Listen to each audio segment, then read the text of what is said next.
What's going on YouTube? Corno here, and welcome back to the PSO2 video.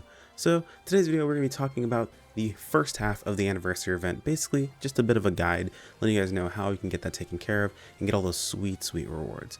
But before we jump into that, guys, like I mentioned earlier, but actually correct this time, my name is Chrono. I do content here on YouTube daily.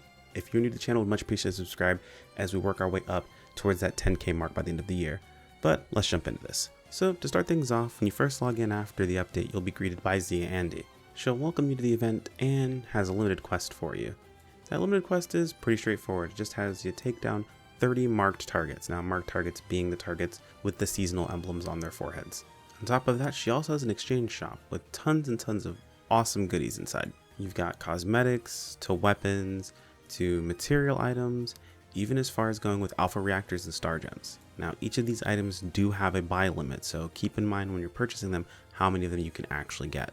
It's also worth noting that there seems to be an actual weekly limit on the number of seasonal points you can actually earn, capping out at about 99,999.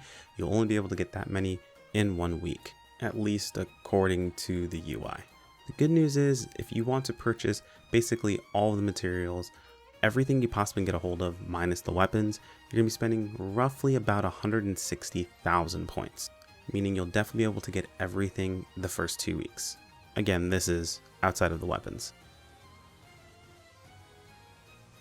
It is also worth noting, outside of the limited tasks you get from SEGA Andy, you do also get 2 dailies and 2 weeklies along with everything else we usually get for dailies and weeklies. These dailies and weeklies offer us some extra anniversary seasonal points, so make sure to get those taken care of. And they vary from things like killing seasonal enemies, taking down Ceramo Rappies, or even completing the Pedis Vera urgent quest. But now that we have all the quests kind of out of the way and what you guys can do to earn seasonal points, let's talk about the enemies. Now, it does turn out our original thoughts are correct when it comes to the enemy spawns. Not every single enemy is going to be a seasonal enemies. They do seem to be a bit random. And the spawn location of these seasonal enemies are not every single zone. At the time of recording this video, it seems like all the exploration zones, so North, South, and West Aelio, all have enemies that are seasonal enemies that are spawning, as well as the Ceramo Rappies. And Mount Magnus, both rank 1 and rank 2, have seasonal enemies as well. It's worth noting any locations you can get a Rappy in can end up being a seasonal Rappy. Basically, they just have it set so every Rappy is a seasonal Rappy right now. And as far as my testing goes, you don't necessarily need to get the killing blow or technically do any damage at all to the seasonal Rappy to actually get counted for taking out a seasonal Rappy or getting any of its items. You just have to be close enough to be counted for, taking it down. Just make sure if you're in a zone with a lot of players in it, make sure to call out where the actual Rappies are.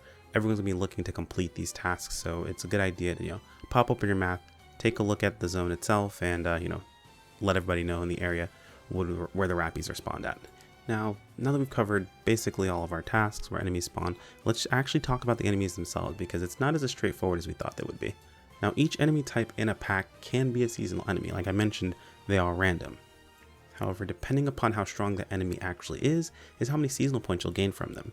Yes, you can actually just farm enemies for seasonal points. The bigger the enemy seems to be, the more seasonal points we seem to get. In some cases, certain bosses also give seasonal points.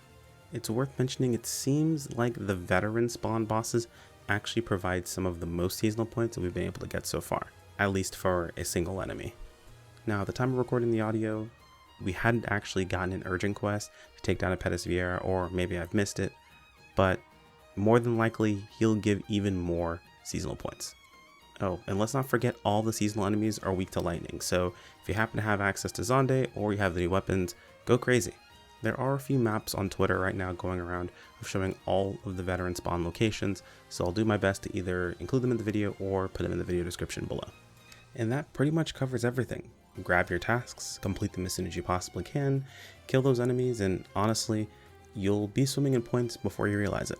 One quick note, while testing a PSE burst over in Mount Magnus, I did find that the boss that spawned was a seasonal enemy boss as well. Now, I can't guarantee that's happened every time, though every time I have gotten a PSE spawn, it's been a seasonal enemy boss, so that might be worth farming up on rank 2 if you happen to be higher level, or even just farming in general if you're still leveling classes. And of course, with burst PSEs, you've got plenty of enemies to kill. And that about covers it. This is going to be a 2-part series. We'll probably talk about another part to this when the second half of this event comes out. So look forward to that. Though this one is short, more than likely that one's going to be even shorter because I'm sure a lot of the events are going to be mostly the same, just, you know, a shuffling of the areas and the bosses that spawn. Oh, speaking of bosses, Gigantics count too. Though at the time of recording, we hadn't had a storm yet, so I haven't been able to gather footage for Gigantics, so just keep an eye out for those. If you have any questions, any comments, or anything else that I possibly missed, feel free to toss it into the comments below. I'll be more than happy to heart it so it pops up all the way to the top. As always, guys, like the video if you enjoyed it. Make sure to subscribe if you want to keep up with content as we move forward. The bell icon also lets you know of community posts as well as when videos pop up. Or you can join us over on Discord or follow me over on Twitter for notifications via those two avenues. Thank you all so much for watching all the end. Don't forget to comment if you're part of the End Gang, and I'll see you in the next video. Take care. Peace out.